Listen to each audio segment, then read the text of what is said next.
Hello YouTube, it's Dbtgamer Show, Pokemon Let's Play, part 16. In the last part we learnt self-destruct and we destroyed a Butterfree. In this part, we also went through the underpass and got to Route 6. We're now going to make our way into Vermilion City, but first we have more battles in our way. Ugh. Leave me alone! I've got all these girls fucking towards me. I wish I was this popular in real life. Adam, do you want to go through what you've been playing this week? Since you were so eager last part, but we ran out of time. Okay, I'll admit, the idea of being flocked by girls is somewhat appealing, but I can't help but notice that most of the girls you've been flocked with so far are like About 13. Between the ages of 10 and 20. Possibly even between the ages of 10 and 15. So, on reflection, that wouldn't be a superpower of choice either. You've been lolled to death. Anyway, as long as Selfie don't come anywhere near me, love and peace! Shut up! I might play Final Fantasy VIII again, maybe sometime next year, but... Why? Because this year I'm definitely going to play 7 again. After I finish up with Digimon World 2003. I might play 9 as well, I might save 8 for maybe 2012. I might. And this time I will do my best to get the Steel ability and not forget about the one that looks like a devil. Yeah, Yeah, when we noticed last time that he how the hell he did this, I've no idea, but he completely bypassed the Diablo Esper, meaning he didn't get Mug until like I got Bahamut, which is pretty much at the end of the game, which set me back about I don't know 40 hours. The game's Final Fantasy VIII is about how long did it take to beat it on average? I don't know. Well, it took me 80 hours to beat the game, put it that way. And with the Mug technique, I could probably get that down to about 60.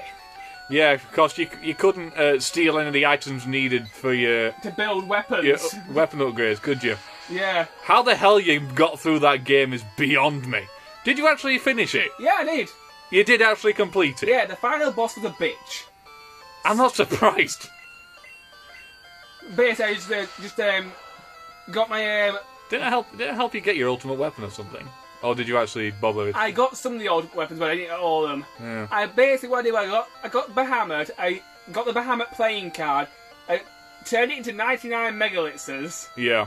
And this is how the final battle went. It was... Red the Kook and spam on the final boss with Squall, constantly. One player revives him and heals him. Repeat. For the entire fight. That worked for the entire fight. Zell died because I was too busy concentrating on those two, but I won. I got him into my infinite cycle of death. He had no chance. Gee. Well, whatever. Anyway, yeah, this week I've been continuing my recent fad of PC gaming, and I have been playing a few horror games. Aside from the odd jaunt into the world of Minecraft, which is still as addictive as ever, I have played through Doom 3, which I have to say has got absolutely sod all on Doom 1 and Doom 2. I've also been playing Amnesia: Dark Descent. You mentioned that about 2 weeks ago, Adam. Yeah, but that was just the demo. Oh, this is the actual game. Yeah, I played the demo. And then I watched I can't remember who it was. Some Lanny, that's it. He's on thatguywiththeglasses.com. Okay. He did a let's play, and I realised just in the first episode that the demo completely skips like an entire level, which actually looked pretty damn good. The demo for Dead Space 2 it starts off in Chapter 4. So when I played the demo for Dead Space 2 on the PlayStation Network, when I actually managed to get the game, I figured out it was Chapter 40 of starting. So yeah, a lot of games seem to do that with demos. Yeah, demos want you to throw you straight into the action and try to avoid any kind of story. They actually gave me a little cutscene to explain what happened between Dead Space 1 and Dead Space 2. Mine does that. That's another thing. I've just bought Dead Space 2. And we're on the title menu, right at the bottom, there's, a little Previously on Dead Space. I'm like, what is this? An anime? Yeah, previously on Dead Space. So you can see what happened in the first. Isaac's a prick. The Necromorphs are very hungry, and they like eating pricks. Which makes sense when you think about it. Data was a unitologist. Gasp! It's like one of those old cartoons you watched previously on Pokemon. Brock is apparently a pervert. Yes. You get what I mean, anyway. Anyway, I'm finding Dead Space. I wouldn't say it's as bad as everyone's been telling me. Well, I say it's definitely not as good as the first one, and I was a little bit disappointed with the bosses. That was my only really main complaint. I don't think I've really found a boss yet. There's this big lanky thing right at the beginning. Oh, the tripod. It's got like 3 legs. It's you fight in like chapter 1 or 2, don't you? Yeah. That's called a tripod. But later in the game, you actually fight a bunch of those like a tripod hive. So it's not really a boss anymore. It's more of a sub boss or just a load of them. I've already done that bit. I didn't bother killing that one. I just froze him and blew up that little bomb thing and Pokemon roll call, Vermilion City, Adam. I've already done Vermilion City. Oh right. Well, here we are, you two. Vermilion City. It took us a while to get here, but we can now take a little rest and enjoy the sights. First things first, go in this house and get your first fishing rod. So yeah, anyway, Amnesia. I cheated a bit because I actually watched quite a bit of this guy's Let's Play, which sort of ruined a level for me. But I'm past that bit now anyway. So well, if it helps you figure out what you need to do in the game, I think it's alright to do that sort of thing. Adam, could you pause camera so we rearrange my inventory? I'm still talking about my games. Oh, so carry on. So yes, I found out that the game itself does actually have a hell of a lot more to it. There's like diaries and backstory, which weren't in the demo, which sort of put me off really. But yeah, now I watched Lanny's Let's Play and bought the game, and frankly, it's scaring me shitless. The old rod, it's a fishing rod. It's the first fishing rod you get in the game. It's an okay fishing rod. Most of the time you only get magic cards with it about level 5, but in some places you can get different Pokemon, but most of the time you will get magic cards, as far as I know. And like I've said before, I've also started playing Dead Space 2. And, well, I'm surprised it came on 2 discs. That was the first thing that bugged me. The PS3 version is on a Blu-ray disc, so we only have to put 1 disc. And we've got the Dead Space Extraction Special Edition on mine. It's a pretty decent game. It was also on the Wii. If you want a rail shooter, go to the fucking arcade. They cost less. You can this was free on the disc. I didn't have to pay anything for it. You're like getting 2 games in 1. I don't fucking like rail shooters. Want to give me a wide open space and a gun. I want to go around exploring it. I don't want it to tell me where to go and when to do it. Well, most rail shooters I've had, it has a hideous fucking arsehole of a tendency to, just when I'm getting an aim on this zombie's face, the character turns around and I'm aiming at someone completely different. I wasn't shooting him, I was shooting this guy.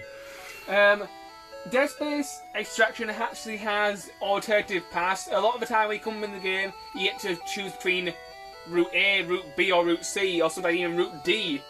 There are alternative paths, and sometimes you are rewarded with alternative paths, or sometimes you're punished for going that way because enemies jump on you like wildfire, you're getting raped. You think, don't want to go that way again. Yeah, I think House of the Dead did that long before Dead Space came along.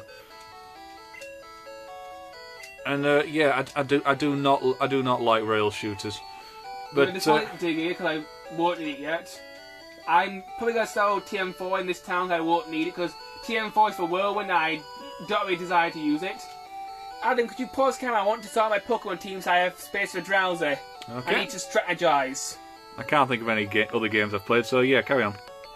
Right, YouTube, after much deliberation, for now, we're going to get rid of Butterfree, which will be replaced by Drowsy.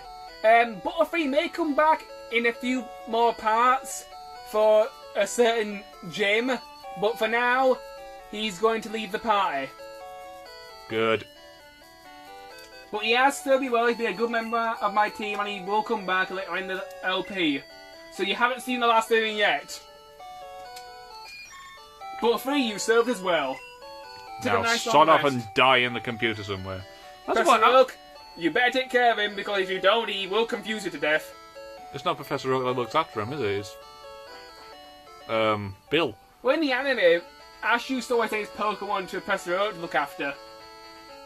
Why? That's what I remember. Oh, fair enough.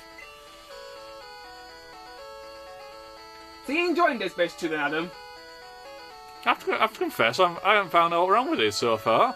Okay, the voices are a bit bland, but then again, didn't really expect much from a guy who was completely silent in the only other game he's been in. Right, this is the TM for Whirlwind. I'm going to sell this because I will not need it, and my money count could do with getting higher. So sell TM4. TM4 is only worth 500 Pokédollars, but that's all it's really worth, so I'm going to sell that. Now let's make our way and explore this town a little bit more. In this building, this girl was a Spearow to trade for a Farfetch'd. It's probably one of the worst flying type Pokemon in the game. One, it doesn't evolve. It does learn Leech Slap, which is a very unique move to itself, but it's a crap Pokemon. Out of all the flying types in the game, it's not worth it. You're better off with either Spearow or Pidgey. Have you ever actually figured out why it carries a leak around with it? Its attack is called Leech Slap. So there's your answer. It's If it was carrying a used condom, one of its attacks would be used condom slap. No matter what, why is it carrying a leak? I don't know. This is the Pokemon Fan Club house. Okay, run! If you talk to Before you become a fanboy, fucking run! If you talk to everybody in this house, you can get an item. My Pikachu is quite twice as cute as that. It's a fucking identical, you turd! If you talk to the club owner and listen to his story about Rapidash, he'll give you an item, which is for the bicycle. I don't know how much time we got left. We're on 13 minutes. Well, 12:55, but still. Right. Go on, Adam. Voice act time. Oh, bloody hell. Important character here. No, he isn't. We're going to walk away in a few seconds. I had to chair the Pokemon fan club, get on with it. I've collected over 100 Pokemon, you sad twat. I'm very fussy when it comes to Pokemon. It's like me when I'm trying to choose a Pokemon team for Pokemon Stadium. It takes me about half an hour to pick a decent team. An hour at very most. So... Did you come to visit here? Here to visit... Did you visit here to hear about my Pokemon? Yeah, go on. No. Good then, listen up. My favourite, Rapidash. It's cute, lovely, smart, plus amazing. You think so? Oh yes, it's stunning, kindly. I love it. Hug it when sleeping warm. All out. Why no? When you want to colour Rapidash, you get yourself on fire. It's a fire pony thing. Add in camera time. 14.5. Right. Spectacular. Ravishing. Oops, look at the time. I kept you too long. Oh, yes. Thanks for hearing me out. How'd you have this? Right, you two. Now that we've got the bike voucher, we will end the part. The next part, we're going to get our bicycle. Okay.